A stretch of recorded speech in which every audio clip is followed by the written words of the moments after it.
कहानियों की क्यारी में आज प्रस्तुत है भानुमति ने कुनबा जोड़ा। कैसे बनी यह कहावत। दुर्योधन की पत्नी का नाम भानुमति था। भानुमति के कारण ही यह मुहावरा बना है, कहीं की ईंट कहीं का रोड़ा, भानुमति ने कुनबा जोड़ा। भानुमति कंबोज के राजा चंद्रवर्मा की पुत्री थी। भानुमति बहुत ही सुंदर, आकर्षक, बुद्धिमान और ताकतवर थी। उसकी सुंदरता और शक्ति के किस्से प्रसिद्ध थे। यही कारण था कि भानुमति के स्वयंवर में शिशुपाल, जरासंध, रुक्मी, वक्र, कर्ण आदि राजाओं के साथ दुर्योधन भी गया हुआ था। कहते हैं कि जब भानुमति हाथ में माला लेकर अपनी दासियों और अंगरक्षकों के साथ दरबार में आई और एक एक करके सभी राजाओं के पास से गुजरी, तो वह दुर्योधन के सामने से भी गुजरी। दुर्योधन चाहता था कि भानुमति माला उसे पहना दे, लेकिन ऐसा हुआ नहीं। दुर्योधन के सामने से भानुमति आगे बढ़ गई। दुर्योधन ने क्रोधित होकर तुरंत ही भानुमति के हाथ से माला झपटकर खुद ही अपने गले में डाल ली। इस दृश्य को देखकर सभी राजाओं ने तलवारें निकाल ली। ऐसी स्थिति में दुर्योधन ने भानुमति का हाथ पकड़ा और वह उसे महल से बाहर ले जाते हुए सभी योद्धाओं से बोला, कर्ण को परास्त करके मेरे पास आना। अर्थात उसने सब योद्धाओं से कर्ण से युद्ध की चुनौती दी, जिसमें कर्ण ने सभी को परास्त कर दिया। लेकिन जरासंध से कर्ण का युद्ध देर तक चलता रहा।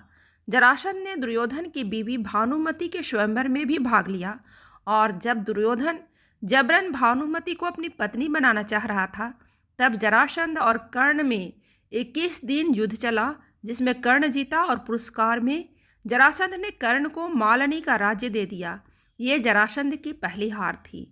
इस तरह दुर्योधन ने भानुमति के साथ जबरन विवाह किया। भानुमति को हस्तिनापुर ले आने के बाद दुर्योधन ने उसे ये कहकर सही ठहराया कि भीष्म पितामह भी अपने सौतेले भाइयों के लिए अंबा, अंबिका और अंबालिका का हरण करके लाए थे। इसी तर्क से भानुमति भी मान गई और दोनों ने विवाह कर लिया। दोनों के 2 संतान हुई। एक पुत्र लक्ष्मण था, जिसे अभिमन्यु ने युद्ध में मार दिया था, और पुत्री लक्ष्मणा, जिसका विवाह कृष्ण के जामवंती से जन्मे पुत्र शांब से हुआ था। दूसरी ओर अभिमन्यु की पत्नी वत्सला बलराम की बेटी थी। बलराम चाहते थे कि वत्सला की शादी दुर्योधन के बेटे लक्ष्मण से हो। वत्सला और अभिमन्यु एक दूसरे से प्यार भी करते थे। अभिमन्यु ने वत्सला को पाने के लिए घटोत्कच की मदद ली। घटोत्कच ने लक्ष्मण को इतना डराया कि उसने कसम खा ली थी कि वह पूरी जिंदगी शादी नहीं करेगा। इसी कारण से कहावत बनी, भानुमति ने दुर्योधन को पति चुना नहीं, दुर्योधन ने जबरदस्ती की शादी। अपने दम पर नहीं, कर्ण के दम पर किया। भानुमति का हरण। दूसरा, भानुमति की बेटी लक्ष्मणा को कृष्णपुत्र शाम भगा ले गया था। तीसरा, पुत्र लक्ष्मण की इच्छा पूरी नहीं हुई और वह अभिमन्यु के हाथों युद्ध में वीरगति को प्राप्त हुआ। इस तरह की विस्मृतियों के कारण ये कहावत चरितार्थ होती है। कहते हैं कि भानुमति का कर्ण के साथ अच्छा संबंध हो चला था। दोनों एक दूसरे के साथ मित्र की तरह रहते थे। दोनों की मित्रता प्रसिद्ध थी। भानुमति बेहद ही सुंदर, आकर्षक, तेज बुद्धि और शरीर से काफ़ी ताकतवर थी। गंधारी ने सती पर्व में बताया है कि भानुमति दुर्योधन से खेल ही खेल में कुश्ती करती थी, जिसमें दुर्योधन उससे कई बार हार भी जाता था। भानुमति को दुर्योधन और पुत्र लक्ष्मण की मौत का गहरा धक्का लगा था, लेकिन उसके बाद ऐसी किंवदंती भी सुनने को मिलती है कि भानुमति ने पांडवों में से एक अर्जुन से शादी कर ली थी। कहते हैं कि भानुमति का कर्ण के साथ अच्छा संबंध हो चला था।